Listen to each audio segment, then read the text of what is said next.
that's it. That's how you get this to open up.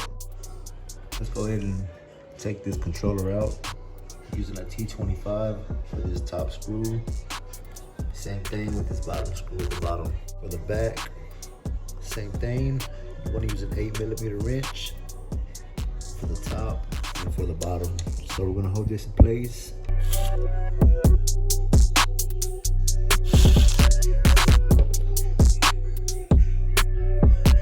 Get our controller out.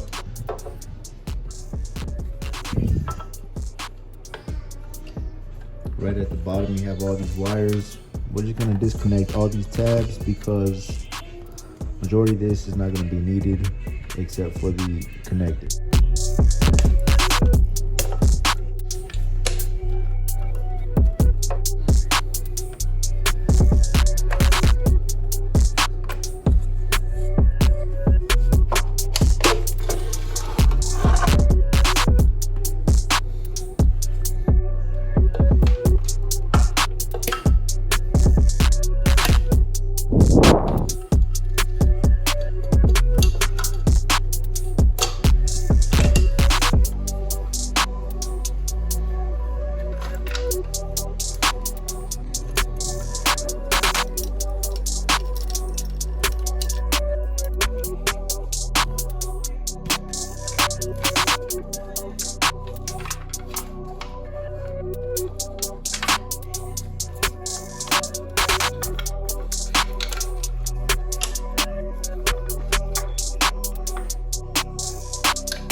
Okay, so I did get this lock mechanism to open up for me, and I'm gonna show you guys how I did that.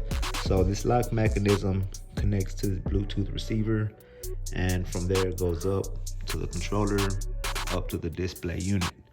All right, now I try to make this as easy as I can and try to work from up top without having to go further down than I have to, right? So I clipped it up top and did my testing, but I was unsuccessful. So unfortunately I did have to bypass this Bluetooth receiver. All right, so that means you have to bypass it and clip it at this end. Just, you know what I mean? We're gonna forget about that, and we're gonna work directly with the lock itself.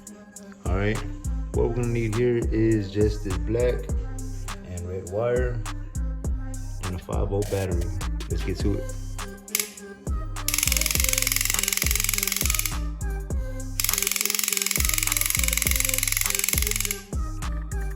That's it. That's how you get this to open up. So I can't obviously do it no more because it's already taken out of the scooter, but for those of you who do have this scooter and are stuck at this part, you guys let me know how that goes for you, okay? So this is already tampered with.